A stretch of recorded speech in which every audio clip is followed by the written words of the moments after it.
Join Ed from Roll2Win and Jeff from MidAtlantic Craps as they go beyond the felt and dive deep into the world of dice. In this interactive live stream, where they are leaving no chips unturned, from strategy, betting trends, control shooting, and casino stories to your live questions and comments. Get in the chat, share your thoughts, ask questions, and be part of the action. Whether you're a dice influencer, a weekend warrior, or just craps curious, the show is for you. Show's title is Beyond the Passline, no chips left unturned.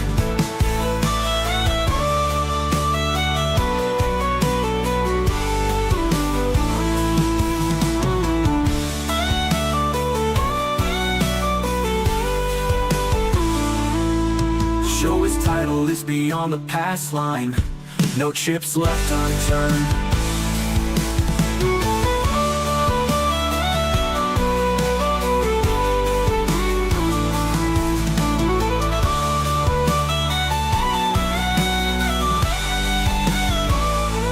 Joey's title is Beyond the Passline, no chips left unturned.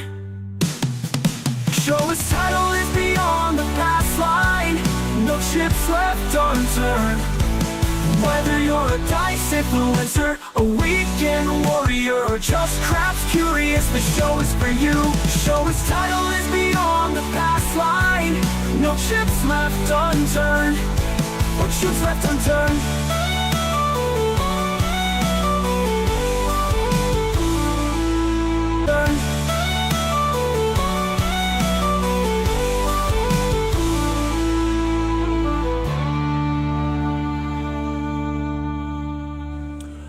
Well, hello everyone, it's Jeff from MidAtlantic Craps, and welcome back to my YouTube channel. Also, I'm on Ed's channel tonight too as well. My good friend Ed from Roll2Win. We are dual streaming tonight. Ed, good evening. How are you doing, my friend?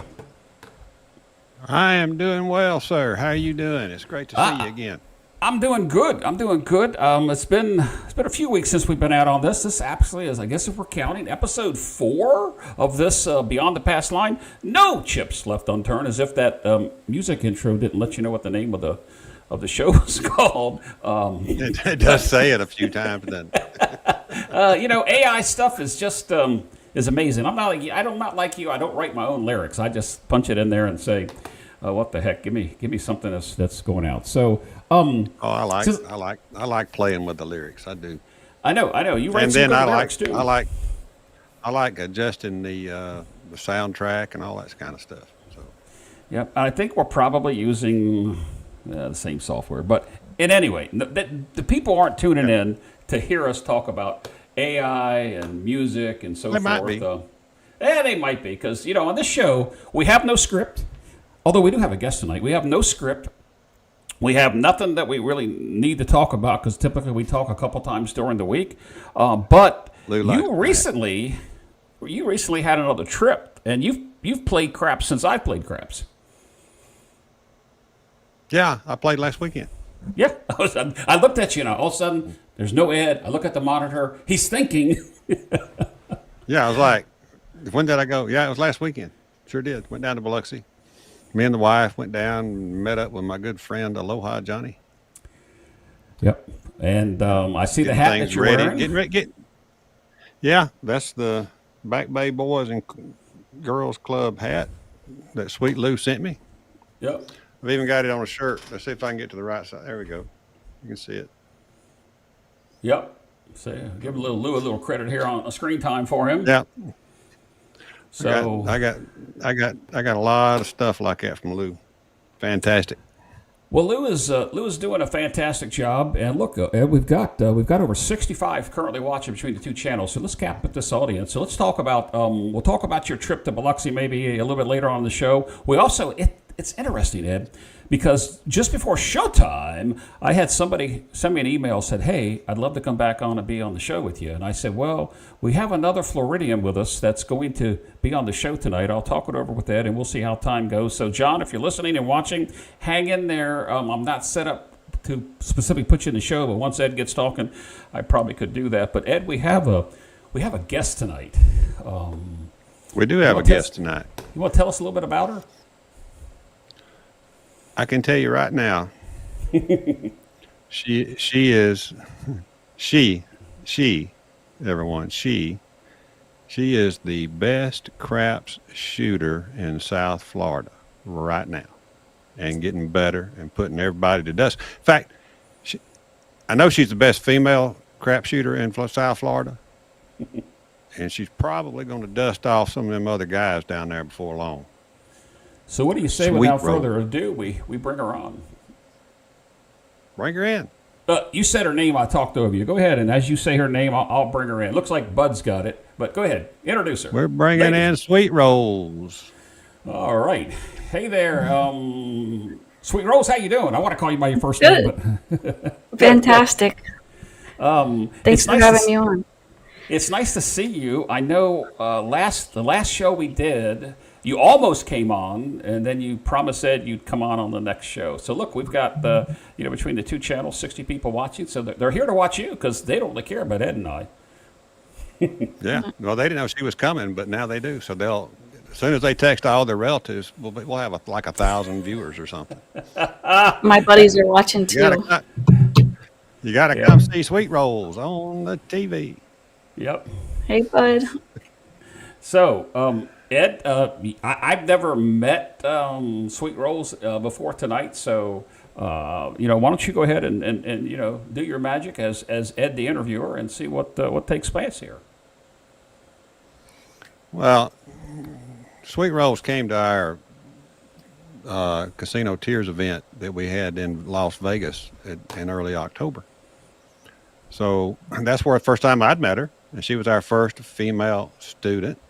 And I'm also glad to say we've already got another female or two lined up as attendees for some of the other classes already, which is fantastic. But Sweet Rolls there, she came in with a mission to learn. She came in with a mission to learn not only how to shoot, not how to bet, but also how to bet. And then I had the privilege of standing beside her as she reeled off 26 roller with the 10 sixes. Is that what it was? Ed, I'm losing your audio a little bit. I don't know if Sweet Rolls is or not. Can you hear me, Sweet Rolls? I can now. Yeah, there you go. Go ahead, Ed. Okay. All right. So you had that 26 roller that I had the privilege of standing beside you with, and you had 10 sixes out of that 26 rolls, wasn't that right?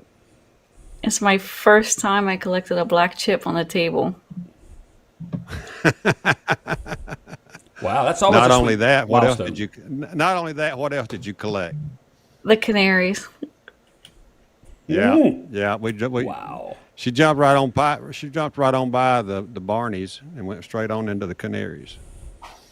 So, but yeah, that was a fantastic little thing, and I was glad to be standing beside you there, Sweet Rolls. I appreciated every toss you made. I don't think I could have done it without you beside me that night. Ed is a great coach. He's a good instructor, but he's really a good coach. He helped me in Vegas back September. Carolina There's Reaper's Mike here. Patterson jumping in. Yep, Carolina Reaper right there. He was in the class. That was a great class. It was so much fun. If you haven't taken it, you should definitely take it. It was an amazing weekend. Well, tell us what it was like from your perspective. If you love craps, it was a bunch of people that love craps. We're all there together learning to be better, to play better. And it was just a very positive, fun environment. And I learned so much. My shot's way better. My betting's definitely way better. I used to shoot, but I could never bet. And people used to tell me, honey, you can shoot. You need to learn to bet. I make all these people money, but I'm not making myself money. You made yourself some money that night, didn't you? And when I came back to Florida, I made myself some money again and again. There you go. I saw those pictures. What do you think was what do you think helped you the most, the shooting or the betting? Both. The betting for sure with Both. my shot, the betting. Now I can actually take money off the table, which before I didn't know how to press the bets. I would stop at $50 and that would be my maximum. And I'd hit the number like 4 or 5 more times. Right. Leave, Right. Kind of just like that not being six able that to. you kept hammering. Yep. And we had a what, 420? We did get a hit at 420. We sure did. Yeah, that was a You were great nervous night. though. Yes. You were nervous. I told you didn't have to follow me on those bets though. But I want to be able I to did tell pull you. them. But we did it. We did it. You hit it. We took the money off the table. Yeah. So how did you get started in craps? So when I was in college, I had a boyfriend, and then they had the Sun Cruise Casino would go out. He was an engineer. We would do day trips out or night trips, and I'd play slots, and he'd play craps. So I'd watch him play craps. So he gave me a book. He said, read the book, and then you can play. But I really didn't learn. He said, make a come bet with max odds. Passline, max odds. That's how you play. But then years later, now my now husband, we went on the Norwegian cruise. And Right. I was there. The guy says, honey, put the sixes on top and throw them to the other end. I said, okay. And the only thing I know how to bet was the pass line, the 2 come bets with the odds. And I kept handing the green chips to my husband. So by the end of the night, I probably rolled for a good hour. We went to the cage, $1,500. We For an cashed hour's out. work. Yeah. That was just on my roll. I left the table after that. Very nice. And then, Very nice little roll.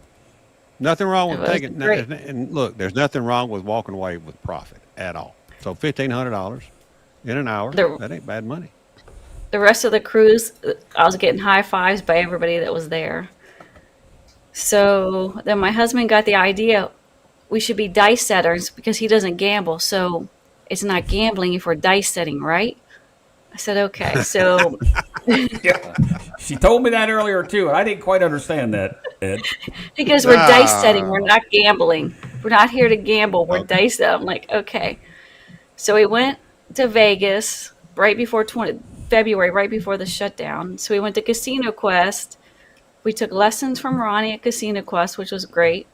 I went to Ellis Island and I rolled and rolled and rolled. And the guy goes, honey, you have no idea what you're doing, but you just hit that bonus and you're about to hit it again. And then the guy at the end of the And table, when it was all you weren't on it. You weren't on it. no, because I didn't bet the Were you on? inside because there were no, I wasn't on any middle bets whatsoever. And the guy goes, honey, Okay. you need to learn to bet. You just made me $5,000. How much did you make? 300. And then he gave me $100. I was like, oh, okay. He's like, you need to learn to bet. So then I was like, okay, now I need to learn to bet. So we started watching YouTube. We took a class from the Gaming Pro, but Mark in Tampa, Mark Kilgore, which was great, especially for this table Yep. here. The regression and getting your money off the table because the rolls are very short here. It's good for that table. That worked out well. Yeah. Yeah. Mark plays on now- those a lot. Yes. And now I went to the next level, to the casino tiers. And I practice a lot at the Classic. The Classic's a $5 table.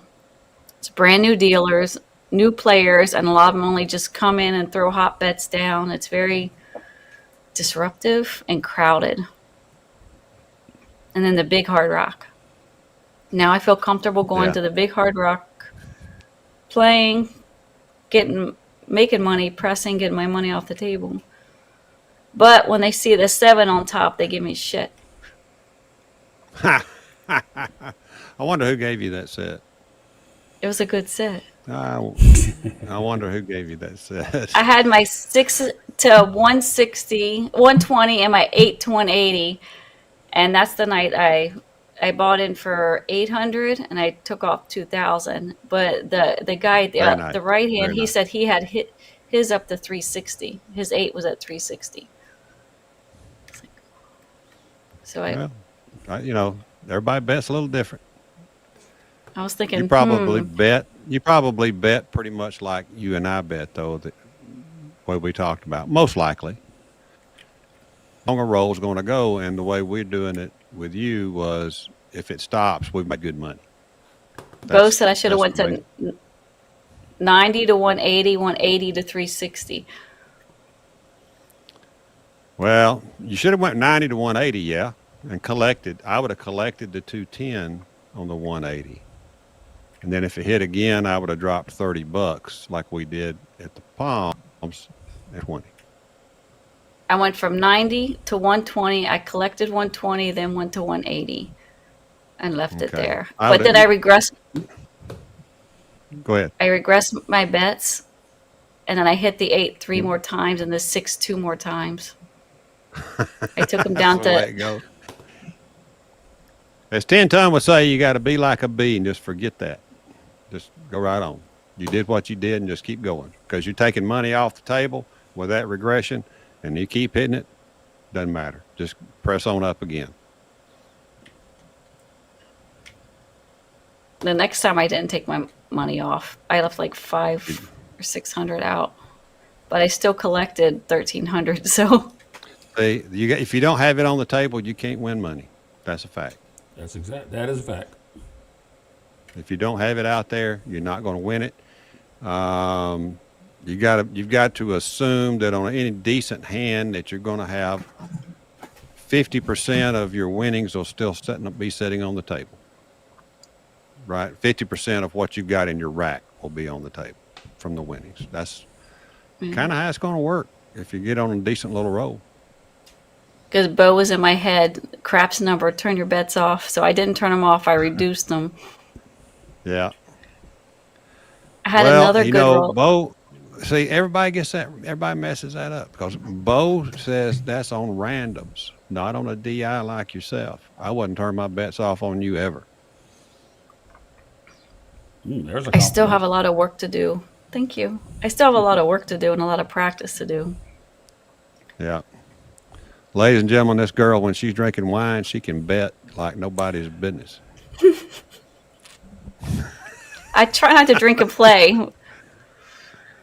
I can have kept one telling glass and then play. I kept telling you, hang on, don't do that yet. So a couple questions, Ed, and you may have seen come in. One was, does she have a channel? And I already answered that. But the other one wanted to know, basically how long she had been playing before she, I guess, became a little more serious player. I'd have to go back and look at the question. Like serious about 3 years ago. I've been playing since 2020. But serious for the past 3 years, I would say. I used to practice from my coffee table to my couch throwing because it was it was at 8 feet. I had it measured and I would just practice throwing every day. But I finally got a practice rig from the Golden Touch Craps. But it's real felt, so it lands a little different, but it still helps the picking up and tossing. That's one of my old sayings there, but bootleggers got up there, you can't color up if you don't have paint on the brush. And that felt out there is our paintbrush. That it is. That it is. Grind. It is a grind, but we enjoy playing. And I'm going to tell you I love what, playing. we had the whole crew that she was with was fantastic. We had a great group of people, didn't we? And tell me about the cocktail party. Everybody always asks me about the cocktail party. And all I ever have is a few pictures. You tell me about the cocktail party on Friday night. It was fun talking to people, telling crap stories, telling about things that happened to us, our great rolls, our not so good days. It was fun. And then somebody asked me, "Oh, who's your husband?" I'm like, "Oh, I left him at home." Wow. Good answer. Yeah, really. That was a good answer. He didn't want to take that time was a off good work, answer. so I went by myself. You Yeah. said you had an opening, and I was like on it, and that was it. I already had the time off because it was my birthday weekend, so it was my We birthday were present to glad to have. myself. We were glad you were there. We Thank were you. It was, glad you were there. and the view from 10 Tons condo is You amazing. can't beat it, can you? You can't beat it. No. I mean, you could be higher by a few floors, but not much. Somebody asked my home casino is Hollywood, Florida, the guitar I was and the I was gonna, classic. I was going to come back to that. 'Cause What's I the put it up difference? there. What is the difference between the classic and the Hollywood guitar?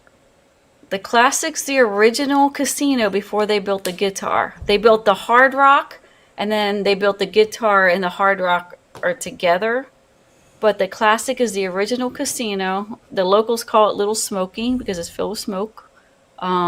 It's, I guess it's more for locals. They have a $5 and it goes up to $10 at night. If you have a good roll, then they'll change it to 10. I've seen it as high as 15, but I can usually talk to the dealers and say, "Can you turn it down for me, please?" And sometimes they will. There's Blue Jay. You're drawing quite a crowd tonight, Jeff. Sweet Yeah, we rolls. are. I mean, it's for not having a standard program of any consistency of any substance, if you will. But we did. I think I told a few people that we were going to have a guest on tonight, and she was going to be a female, and that she's new to craps, and she's has stumbled into the DI world and seems to be doing very well at it. One of the questions here that she asked was about her home casino. We were talking earlier this afternoon during the testing of the equipment, Ed, and she's actually from right outside my back door. And if I had to, since Clay's watching, she's right around the corner from you, Clay. She originally grew up in Frankfurt, and Clay is just up the road in Millsboro, or down the road, whichever way you want to look at it. Oh, Yeah, so Clay. he's East Coast Craps. He's a good friend of mine. We've played poker for 30 years and craps for the past 5 years together. Oh, we probably bumped into each other sometime or another. Well, it's hard to tell. It's You couldn't possible. miss him. You couldn't miss him, that's for sure. It's a So- small town. It's Okay. very small. Oh, we don't have It was to a talk very about small town. It is. We don't have to talk about my backyard, but it was funny to hear you say that you knew some of the local casinos here. That when I mention people where I play, a lot of the times they say, "Where's that?" but you know where they were. So from a standpoint, Tracy, it's what would you give advice? And I don't want to seem like I'm trying to be sexist here in any means to another female player that's a little bit skeptical about the game itself, maybe intimidated by mostly a men's game, but over the years I've seen more females playing. Don't be intimidated. You're smart. You have control, and you can play better than most of the men out there. Oh, heard that. Or should I say boys? Most of the boys out there. Yeah, it's I mean, I have a lot of females I that like ask that answer. about the game. Yeah, I did too. I did that ask about the game, but they seem to be somewhat intimidated because most of the time when you're in a casino, most of the hooting and the hollering of any consistency, obviously comes from the craps pit or the craps table or whatever you want to call it, dependent upon what size casino that you're in. So, I had go ahead. I had a guy ask me the other day. He's like, "Did you get your husband's permission, or did you have to sneak out?" I said, "I'm a grown-ass woman. I can go wherever I want." I think we know who wears the pants in that family, Ed. I think we're onto something here. I can't wait to see the two of them together. Oh, you'll love him. He's a surfer. know. He spends his Go ahead. He's a he surfer. spends his days in the water, surfing or Okay. scuba diving. Here's a question for you. Sorry, I had it pinned up there, but I kind of bypassed it. Not that I didn't want to put Anthony's chat up there. How much do you normally buy in for? Is Dr. S, who's in our community quite often? At the classic, the $5 table, I'll buy in for $300. But when I go to the Hard Rock, I usually do $800 or $1,000. Okay. Good numbers. And that would Good numbers. that would be your standard buy-in anywhere. Yep. Yep. All right. So when you go to Biloxi, for example, you're gonna buy in the same there. You think? $10 table, probably 500. Okay. $15 table. 800. I think. What if do you ever play $25 tables? I did. That's when I got the Canaries. There you go. I was confident from the class. I was confident from Vegas, and I just had that Vegas energy, and I knew I was just going to go and smack it. Besides, it was the only one that had. There was two $15 and two $25, and my spot was open on the 25, so that's where I went. What is your spot? Stick left one. I can shoot from stick left too. I've had some good rolls from there also, but mostly stick left one. Don't be worried about saying stick left one. That seems to be most everybody's. I should say everybody. A lot of people like the left side. A lot of people like 1, 2, and 3. I happen to play with a lot of people. Like with Ed, he likes that area. I like that area. In Atlantic City, when I'm playing, Lou likes that area. There's a couple other ones that like to be there. What upsets me is when you see somebody come in.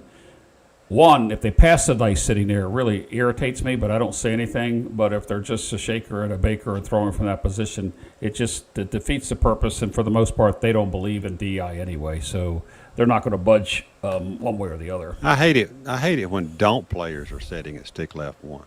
That drives me insane. Yep, that's even. But that worse. might be on purpose. That might be on purpose. Anyway, can you pull up Crazy Bear's question on my channel? It's about 3 up from the bottom, looks like. Yep, I'll get it. Just a second. Let me let that one fall, and then I'll have this one come back up. Here we go. Yes, So- I did change my toss. And I used to do the pendulum swing, but now I shoot from the deck. That sounds like a standard Ed.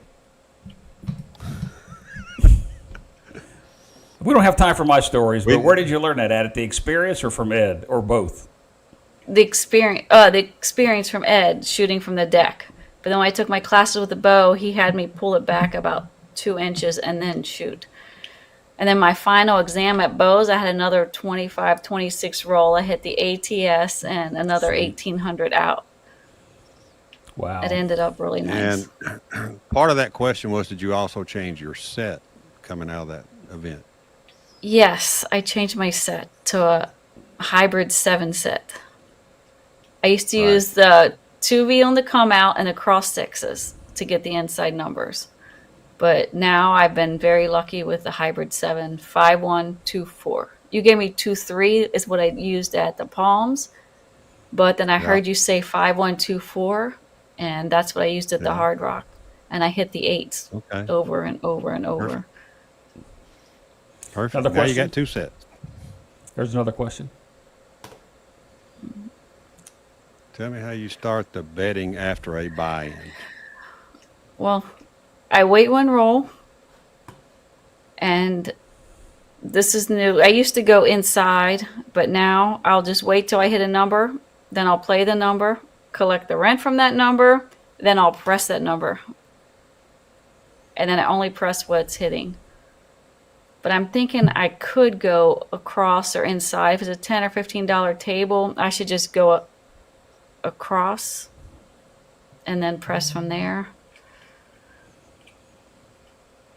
$10 tables are tough though, because they're usually really crowded. There's a whole lot of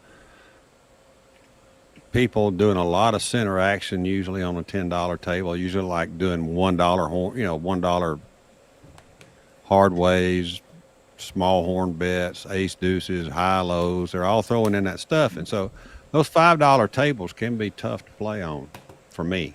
But They are. what do you think? Oh, I they avoid them definitely with- are. I don't even like $10 tables. But it's what I know now. I have more confidence to play on the higher tables with no problem. You got confidence and you got patience to play on those tables. I don't have the patience. That's my problem. Sometimes I do. What's your Well, I favorite have place to to play? What's your favorite place to play? Hard Rock in Biloxi. Bingo.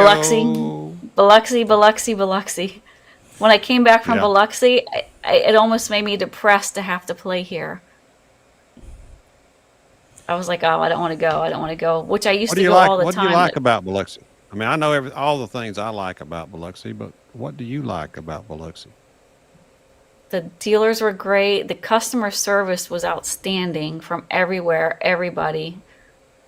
The tables moved quick. The dice were back in front of you before you could blink. And my husband was like, what? I didn't even do my bets yet. He's like, dice are out, buddy. Move it, move it. But here it takes so Yeah. long. You're just like, la, la, la, la, la, la. Yeah. The tables weren't crowded when we went. There was no more than 5 people at a table, at any table that we played at the whole time we were there. oh wow. You'll find it We like went to that during the middle of the week. Yeah. We went, I think, IP. Sunday to Wednesday. Yeah. You'll find a lot of room to play from like you said, Sunday to Wednesday, Sunday to Thursday. Thursday afternoon, it kind of starts picking up. People are coming in early for the weekend a lot, I think. But you're picking good days to be there for sure. Hey, Juan Carlos. I play with him at the Classic, and we Do you? practice usually on Sundays. Yes. So Carlos and Darren, we play together on Sundays. Darren has a table, so we go over there and practice. So I saw him put in his post there that the Hard Rock and the Classic only have $5 center bets. Is that including Yes. when the table is $5?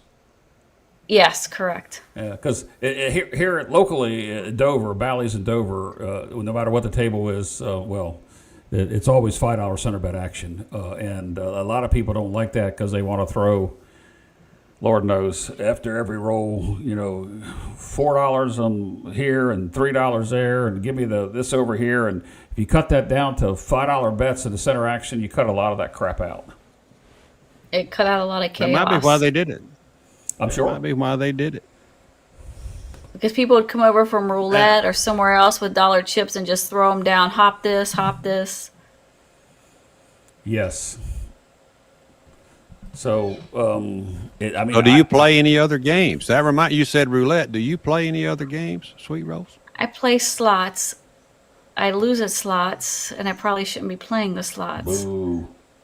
But I try to go. If I go with my husband, we'll go in, we'll play craps, and we'll eat, and then we'll leave. Right.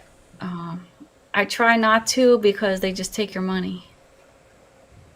Before we had craps, I played a lot of slots. But now we have craps, so I had a hand pay last Saturday night, Jeff, Oh, did you? on a slot machine. Oh, you didn't tell me that. You told me about the table play, but not anything on the slots. Was it? It was kind of a stupid story. I mean, they had a big promotion, big giveaways. They started giving away stuff. I don't know, 3 o'clock, 4 o'clock in the afternoon, and went all the way to like 10:30, 11 o'clock. No, they went to 11:30 is what they went to. And I was in and out. I mean, we went and ate at Mary Mahoney's across the road, which I'll talk about later. But I was in and out of the casino. I wasn't just sitting there. I don't know. They may have called my name. I got no idea. But they had one final draw, and they were giving away $10,000 at 11:30. But the caveat was you had to have an active player's card in a game somewhere. You either had to be on a slot or you had to be checked in at a table to win that. And so I walked around. I saw this one little slot that I'd played earlier that morning that I kind of felt pretty good about. And I said, well, I'll throw some money in just so I'll be active, and they can put, if they want to call my name, I'll let them call it. And son of a gun, if I didn't win a hand pay sitting there waiting on them to call my name, which they did not. So I'm glad I got the hand pay. But a hand pay is not bad. I mean, it's not. Yeah, it was like a $1,500 here. A couple questions coming in. It was, I don't know. It was a. I can't remember which slot what it was called. It was a kind of an old-fashioned reel one. It wasn't one of the new electronic ones. Could bet 9 lines. So I was betting $9. Hit 1,500. I like those. Yep. So we what got a was that couple question? You questions said about here. a question coming in? Yeah, we did. We got a couple. I'm going to go back to since we just put Huggy Bear up there. I'll put it up there again. Now that Sweet Rolls is driving into the DI world, is she going to get a practice table? I would love to get a practice table. I have a practice rig. I have the Golden Touch. It has the arm, the 2-part with the one with the armrest and the practice rig. But my husband won't let me get a craps table till my son goes off to college because he doesn't want to be a bad influence on him. All right. Next question here is from Mike. It says, Sweet Rolls, given the difference between Bo and Ed, recalling off your bets, which way do you play? Well, I've played both. I called off my bets when I hit the 3, and then I hit 3 more 8s and 2 more 6s. The next time I didn't call off my bets, and I left like $600 on the table, but I still collected $1,300. So I don't think I'll be calling them off much anymore when I'm rolling. See, I didn't even know that story when you and I were talking earlier this afternoon about people you worry about having money left on the table, bets left on the table. All right, let's see. Oops, did I pass this question here? Sweet Rolls, what is your betting progression up and pull, full press, or regress? I'm not sure if you answered that a minute ago when you were talking about your betting patterns. Okay. I'll hit the number. I'll place the number. I'll collect on that so it pays its rent. And then the next hit, I'll press it and then collect it and then press it. Except for the 4 and 10, I'll collect 25 and then I'll press it 25 to 50. Perfect. And then to 100. Yeah, perfect. Collect 50. Where do you go after 100? 200. Well, you and I, we went a tad higher than that one night at the Palms. 300. You don't, 250. We went to 250 from 100. You don't remember that. That's all right. I just need you to stand beside me while I'm betting. That's all. Well, if they're coming fast, that would be a good thing. I'd love to be there when they're coming fast, but they don't come fast often enough. But yeah, we went from 25 to 50 to 100, then to 250, and then $200 in free bets. Yeah. They're like Dark Vader and Dr. Yank were like, just check it. You have to have some. And then I had 200. I'm like, there's no way. I played her one time. And we had $200 in free bet. And then it was $50 a pop out. Yeah. On the Passline. So everybody, don't forget to check your free play wherever you're at. Even Right. the Palms, they give it away. the Palms has good comps. They sent a thing for free rooms, more free bets if I come back this month. That's how they get you back. They want I'll that go money back to the Palms. The Palms was nice. They've got 6 tables now. They've added 2 more. Nice. They've added 2 more. Now, a couple of them are 14 footers, so that might not be nice, but they've added a bigger pit. They made it a bigger pit, all right there in that front area right there. I hope they don't change their tables, make them bouncy. I think from everything I've heard, they're basically the same. It's just they've added a couple of longer ones. Here's a question on my side of the dual stream tonight, and that comes from Troy, who's been to Biloxi a couple times. He said, "Hey, Pretty Sweet Rolls, what's your favorite set to use, and did Ed teach you about how to play?" And you sort of touched on that a little while ago, but go ahead and answer that question. I don't know what a G-Wag is. I don't have a G-Wagon. I don't know. The game within a game. Yeah. I love the come out game. The world bet and pressing the world bet. If the sevens hit, I'll hop the sevens. And if it hits again, I'll press it I'll collect the 50, press it one more time, and I keep doing that. That's worked. I hit that a few times, pressing the 7s on the come out. But I love a 2 or 12, and I love pressing that Yep. world bet and then a field bet, and then you hit them both. She's I love that come out game. One time, not scared, Jeff. my friend had 14 rolls before he hit a point, and then PSO'd.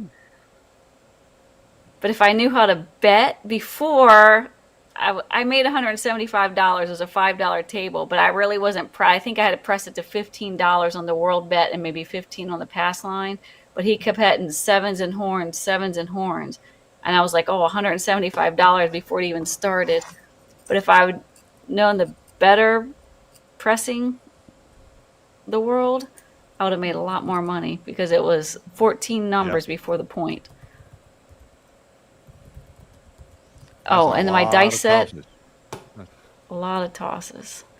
Yep. I'm using a hybrid 7 set now after my experience, and that's been working well for me. 5, 1, 2, 4. Or the time before, I reduced them. But now when I'm rolling, I'm not going to reduce them. I'm just going to go for the moon.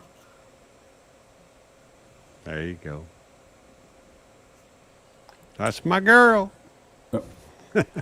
Here's one of the East Coast players from Atlantic City, New York area. Do you play the hard ways? And if you do hit them, do you parlay 50 to 5 to 50, blah, blah, blah, so forth and so on? I'll take 15, press it to 25, and then go from there. But I don't really hit too many hard ways.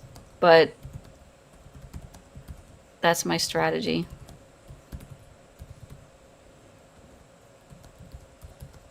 All right. All right. Let's see here. Go over here to this. Sorry, guys, I'm doing a little technical troubleshooting here, and both Ed and I had issues with our internet going out, and it's struggling on both sides of the feed. So I may cut one feed and go to another channel here. Let's go ahead and put this question up here. Lazy Dog says, "Can you adjust the table? Can you adjust to table surface and be successful? I.e., hard bounce, then a rubber band back wall. Do you have the confidence to adjust anywhere?" I'm still learning to adjust. I adjusted well in Biloxi. I practice and play on a bouncy table usually, so when I got to the hard tables, it was just so much easier, and my rolls were so much better on the harder tables. They just seemed so smooth, and a little easier to go. All right. It is an adjustment to change from bouncy to hard all of a sudden. Yep. I do The have a IP good in story. Biloxi, yeah, let's hear it. The IP is a very hard surface, and it always takes me a while to adjust to that one after playing some of the others. Let's hear your good story. So I was at the Hard Rock, and the guy was taking up stick left 1 and stick left 2. I said, which side are you on? Can I sit here or here? Either one. So he got mad, moved to the end of the table. Not really mad, but he's like, okay. But my first roll, I hit 3 points, which was average roll, I think about 15. He passed the dice. The dice got back to me. Wouldn't we all love to have a 15 average roll? The dice got back to me, and I must have rolled for a good 45 minutes. The man cashed out for $10,000, and I made $700. And I'm just like, how the frick? He started off with 110 inside and $5 on the hard ways and cashed out 10 grand on my roll. Then I was thinking, I have to learn how to bet. I have to learn how to make money. If this guy can make 10 grand, why can't I make 1 off my roll?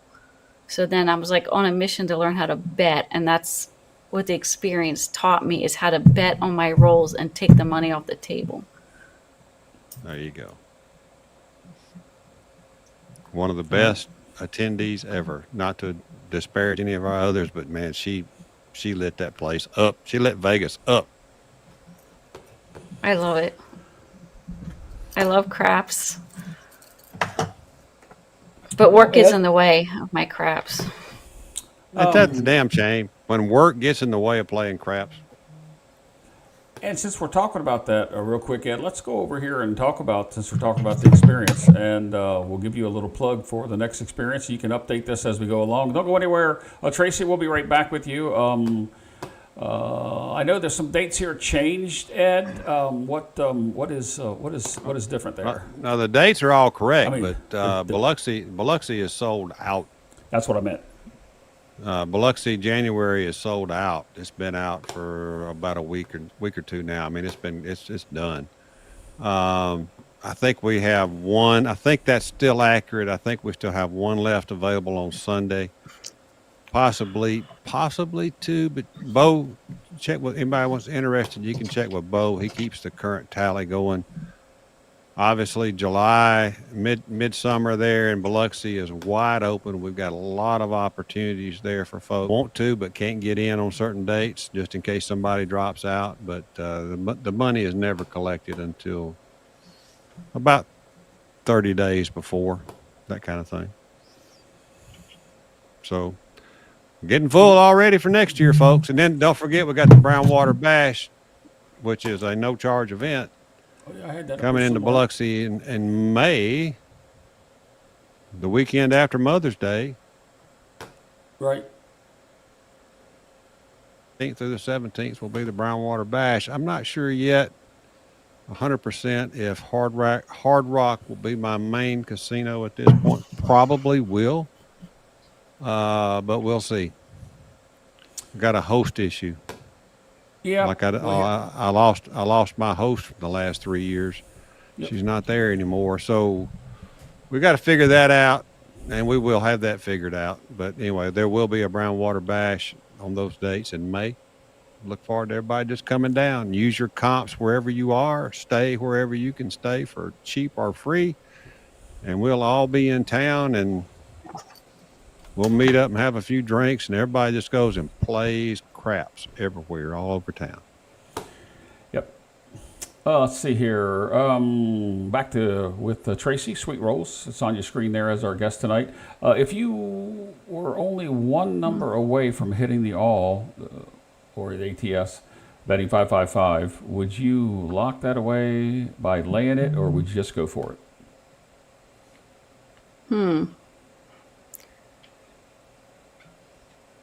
I guess I have to go by my feeling. If I feel like I'm going to get it, I don't want to put the negative energy out there by laying it. But I know on the podcast, you guys would turn your bets off and lay the number. And I've seen people do that in Vegas a lot. I don't do that. 10 Ton does that. Yeah, Ed never does that. I wouldn't say never, but I'm not going to turn my bets off, but if it was a good bet, Jeff, if it's a good bet when we haven't even started throwing, it's a better bet if I only got one number left to hit. So there was a guy he was doing. That's part of the. And we had one good roll. A few people left the table. When I went to shoot,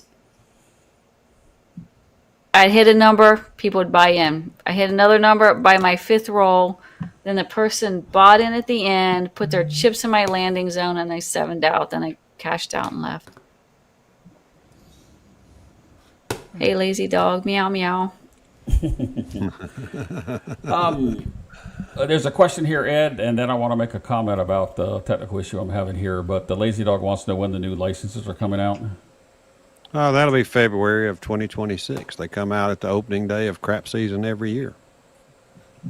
There you have it. Which we will be in Biloxi during the opening day of crap season starts this year when we're in Biloxi. So we'll be opening crap season in Biloxi in February. At least that's that's at least the southern hunting season. I don't know about what all the Yankees do, but anyway, that's it. All right, and then Rock wanted to know what you were doing before the bash, and I know you had already mentioned it earlier in the show, but didn't know if you wanted to address that one more time. I don't know. Before the bash? Yeah, Me? here, I'll put it up there. Yeah. I will be offering eventually. I haven't gotten my schedule. I haven't even figured out how to make a schedule yet. But that Thursday and Friday before So, Sweet Rolls, the floor is yours. I would love to play with you guys again soon. I would be. I'll see it. You would be welcome at any table I'm at any time, and I will give you stick left one on purpose. yes, I'd I'll probably see it. bow out of the way as well. And I want my So- hunting license in February. Mine is actually, you probably can't see it, but that's what's hanging back behind me. You probably can't see it. It's right there. You barely can see it. No. That's it. Hanging there. The last thing you want to do is get caught by one of the floor people for playing without a license. I'll be there to collect it. All right.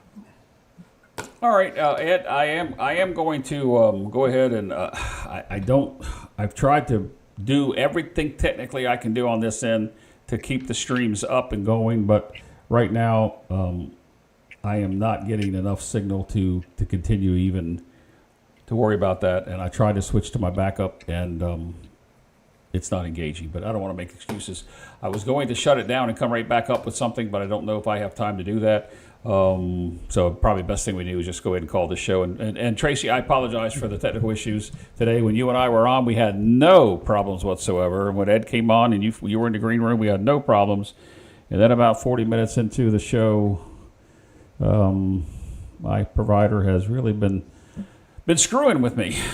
Disappointing. It's very aggravating. I'm seeing it well now. I notice on my other screen every once in a while it'll do the little death spiral for a second where it's trying to catch up or whatever. Yeah. But It is hell, buffering. I mean, my internet went down for over an hour this afternoon. I texted you and I was like, dude, I don't know, maybe out. Yeah. And then ironically that happened to me like an hour and a half later, but I was only down for a few minutes. Came right back up. Yeah. But what I'm going to do here, Ed, is I'm going to go ahead and we'll call the show. If everybody just hangs in there for like maybe 90 seconds while I try to rotate something out, and we're going to see if I can come back in. If not, Ed, do we envision doing another one of these shows before the end of the year, the Beyond the Passline? It's only early October, so there's a good chance. There's a good possibility we can do something before the end of the year.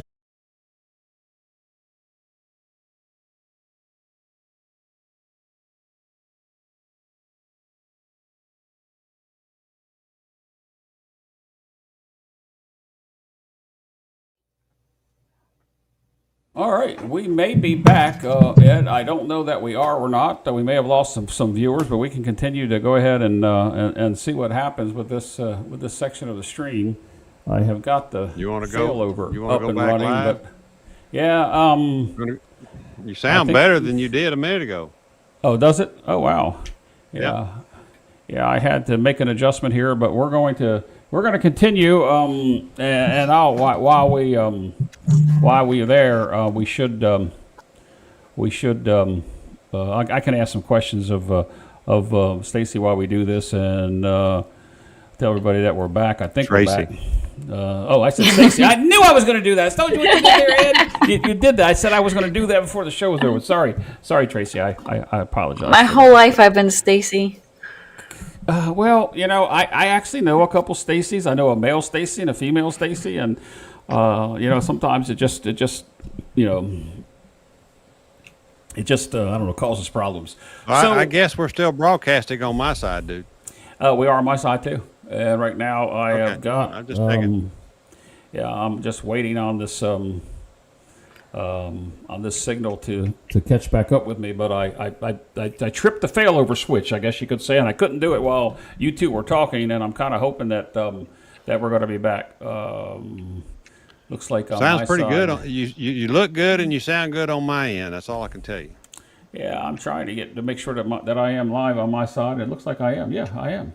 So monitors work. The online monitors working, and so far the numbers look good. So Tracy, there was a lot of questions in the chat today, and some that had taken the the experience. And I noticed that you, and not anything knocking anything that Ed and Bo and 10 Ton do with their experience, but you mentioned a lot of other things that you had done, your practice rig, where you got that from, and some stuff with Mark down in Florida. From a standpoint of if you wanted to learn the game better, whether it's betting, whether it's learning the dice, whether to throw the dice or the dice sets. Out of all that's out there, did you learn more by taking those classes? I know you took a wealth of information away, but from a beneficial standpoint, I know some people talk about the pay for classes versus not, and some people are dead against paying somebody. But I've always been of adage, I'm willing to pay for good service, and I'm willing to pay for a good lesson or a good meal or a good trip or a good cruise, whatever. What is your advice to people that may want to take a class like that? I've made my money back after every class I've taken. Woo, there it is. That's a good sales pitch there, Ed. I probably tripled my money from the and casino. she said every class, by the way. Yeah, but still a good sales pitch for you. I think the last one she took was the experience. The experience was the best, but everything I have had steps to learn to get there, or I wouldn't have gotten as much out of the experience. I pulled out of the experience what I needed from my own personal game. I needed to learn how to bet on my good rolls, which I didn't have that knowledge before. Okay.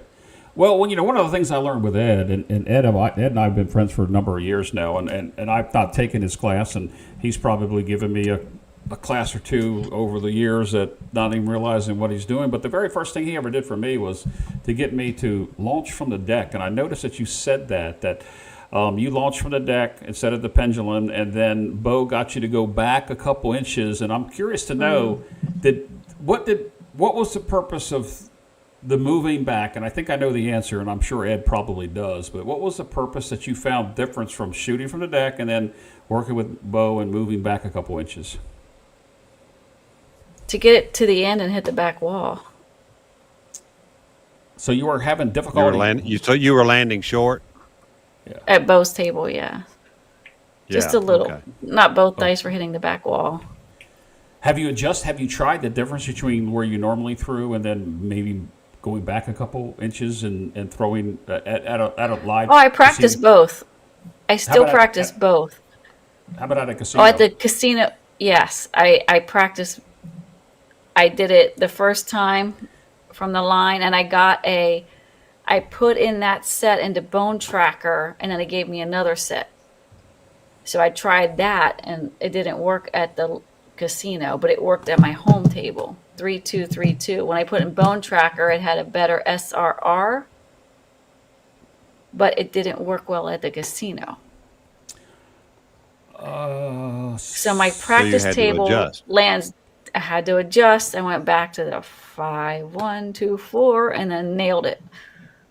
Have you tried any other dice sets in a? Because I know you practice at home because you told me that earlier this afternoon. But in a casino setting, have you tried to play around with the dice sets, or are you dead set on what you've learned so far and what's working for you? The 2V is a great set. I do so well with that, but I hit a lot of horn numbers. So the Hawaiian crap shooters, I asked them in a chat one time, he said try the cross sixes. So I tried the cross six set, and that I was nailing the inside numbers. I've had really good rolls with that. So my come out sets to 2V, and then I would go to the cross sixes. But now since the experience, I've been using the hybrid 7. But the cross 6 is my inside number set. And you told me that was 6363? 6263. Okay, 6263. Okay.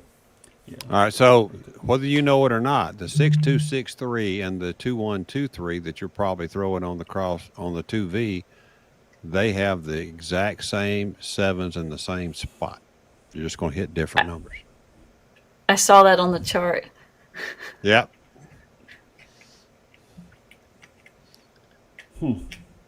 Interesting. 6263, 2123, sevens are in the same spot. Your SRR is going to be the same regardless of which one you shoot, but you're going to hit different numbers most of the time.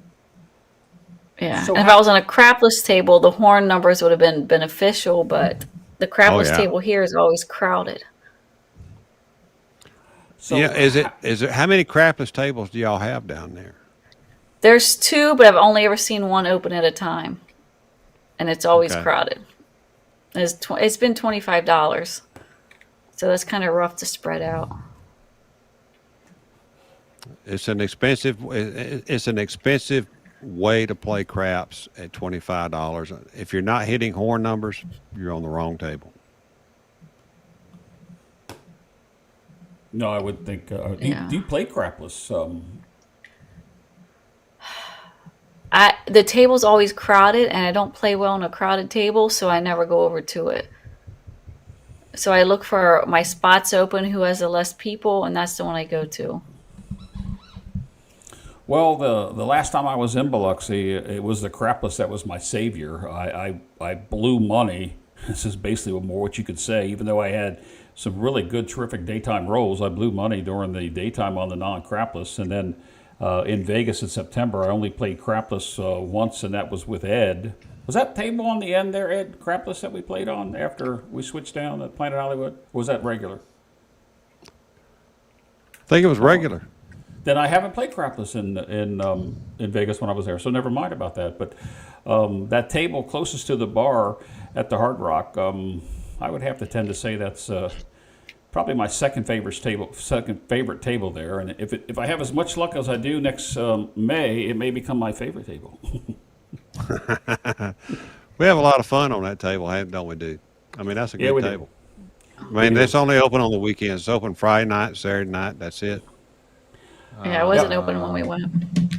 Yeah. So Tracy, you said that your husband said if you go and throw dice, it's not gambling, and you obviously you're playing quite a bit. Does he play at all other than throwing dice? I don't know. He plays. He's pay me and take it down.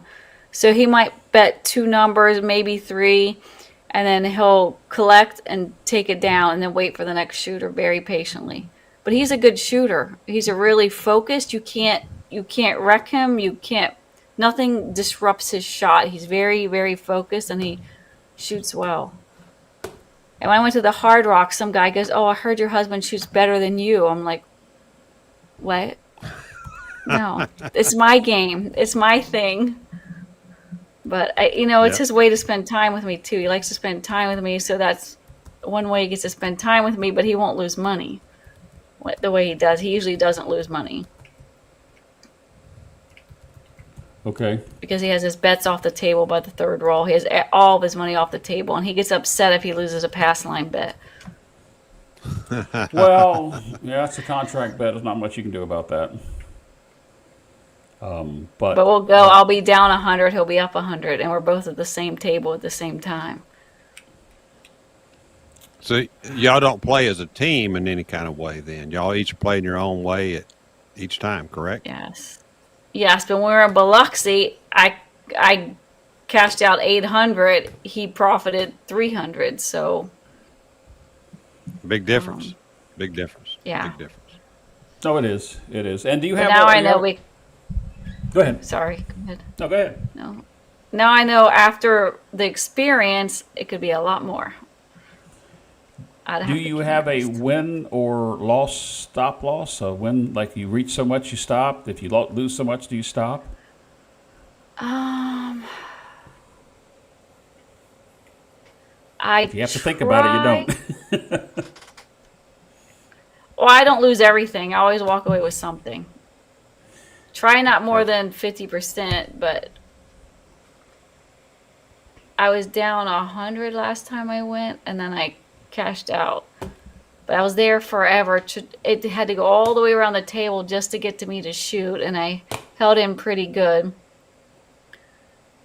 Getting around 8. Well, there is Eight an issue players. if you're waiting to get the dice, and I'm sure you hear everybody that you've probably taken a class from. They probably play more or less by themselves early in the morning with a select few people. But if you're waiting to get the dice back, it can be very, very difficult to hang in there and continue to play unless you're not betting much on everybody or much on anyone, but it is. As you know, where I have to go, and I only have a few select places to go. Typically, they are pretty full. It could take a while to get the dice back to me.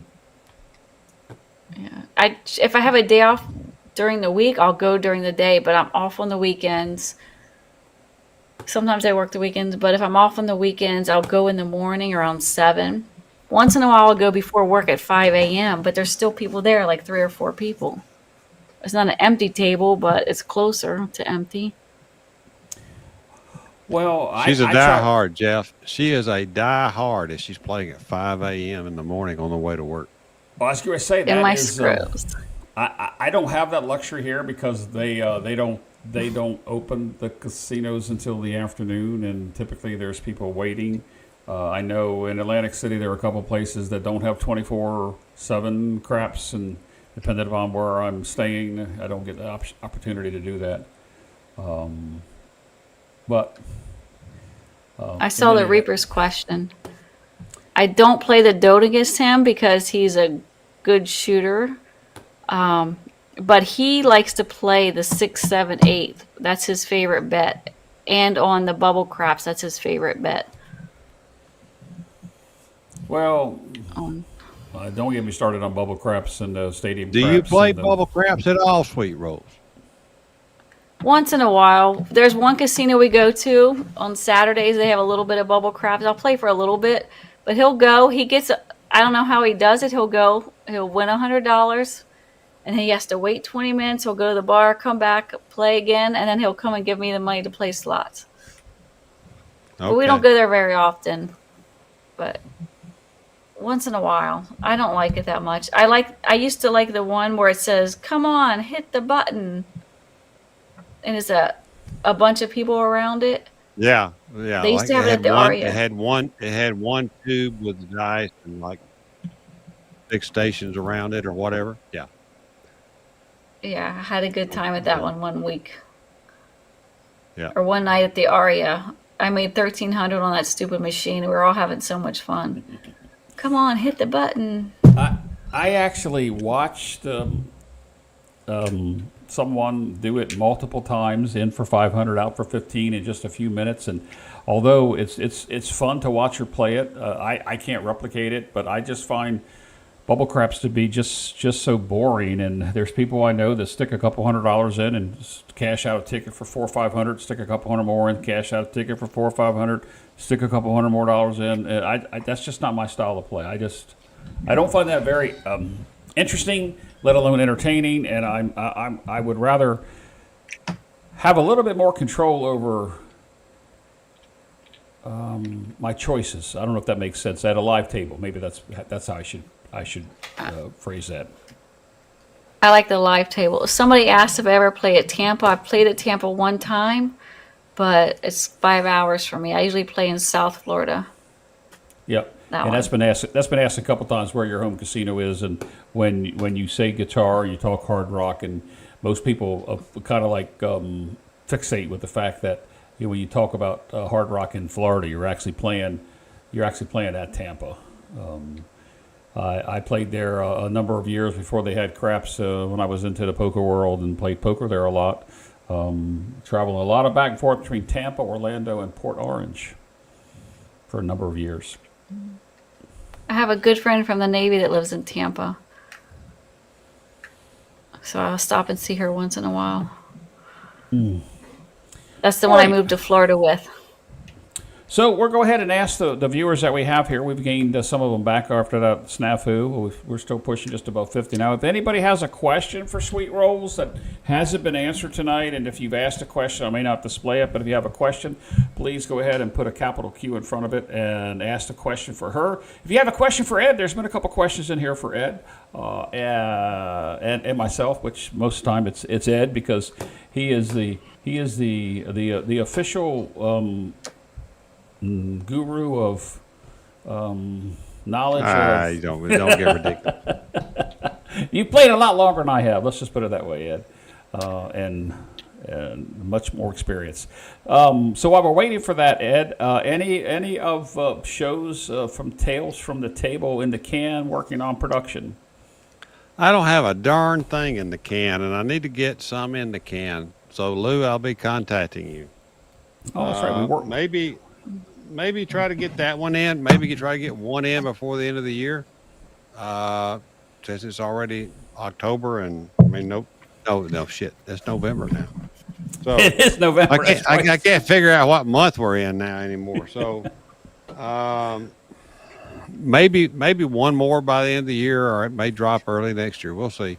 I'll try to get one or two in the can. I decided after doing the last one that maybe we just ought to do people like just normal people under the radar, but average, not legends, quote unquote legends. We did a lot of those already. In fact, I don't know many more legends. So, might do sweet rolls one day.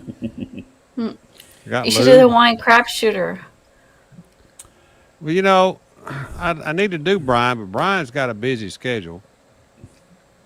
I wanted to do what's his name, Jeff? Uncle Mel. Uncle Mel. He turned me Craps down Hawaii. a year. It's Craps Hawaii. He turned me down a couple of years. I never asked him again. So, turned me down once. That's okay. I ain't asking you no more. So, so whatever. But we'll continue it as I can find the people that I want to interview. I got to do 220 inside maybe again. I got to get that done. We recorded one time, and it was totally unusable because of our internet connections. Yep. What about David at we'll Casino see. Quest? Yep. Nah, probably not. I was in Casino Quest during the event that they had there for the veterans moving forward. Yep. Walked by him 14 times. He never even said hello, so probably not. Oh. Let me go ahead and kick this question out of here, Ed. Dan from the Northeast has asked twice now, any planned trips to the Foxwoods, and I probably would be the best one to answer that. I don't know about those two.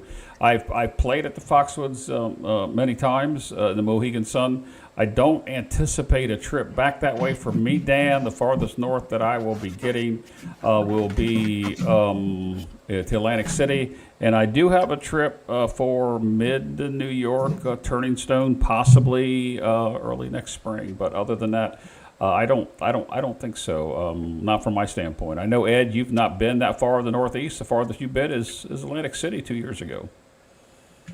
Are you telling me that Foxwoods is further northeast than Atlantic City? Oh, it's in Massachusetts. How do you pronounce it? Massachusetts, Connecticut, outside of Mystic, Connecticut. Mystic is a big seaport there. Somebody earlier accused me from being from Arkansas. I am not from Arkansas. I am from the deep South, Alabama.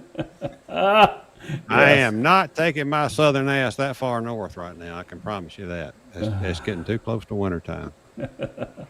Mike wants to know, Ed, are you still betting on the World Ace Deuce on your come out rolls? I think we already touched on that maybe earlier.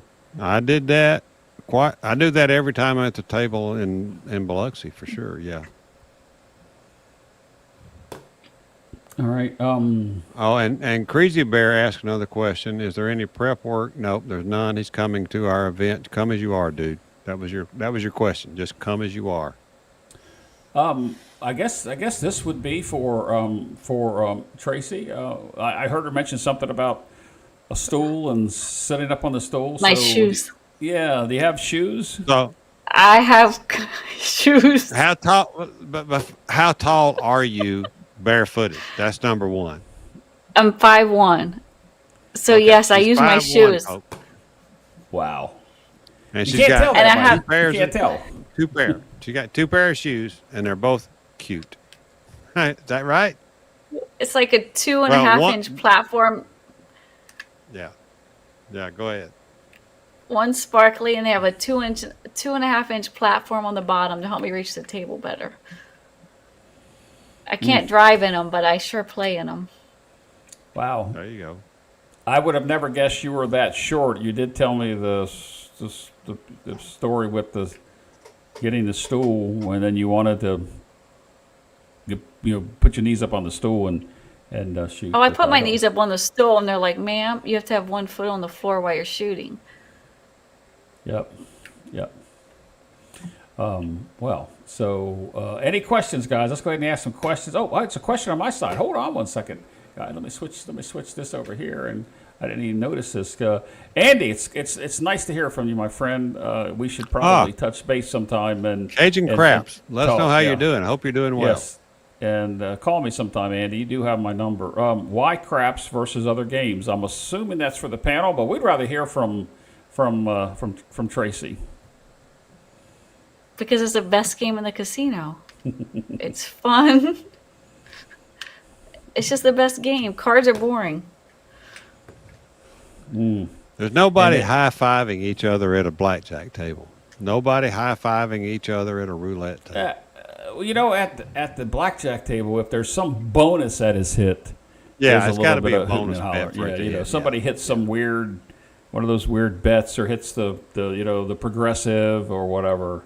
They do that.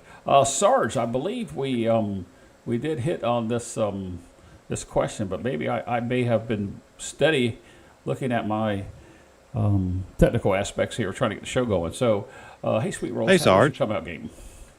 And do you do horns or the whirl bet? I do the world bet, and if it hits, I'll press it.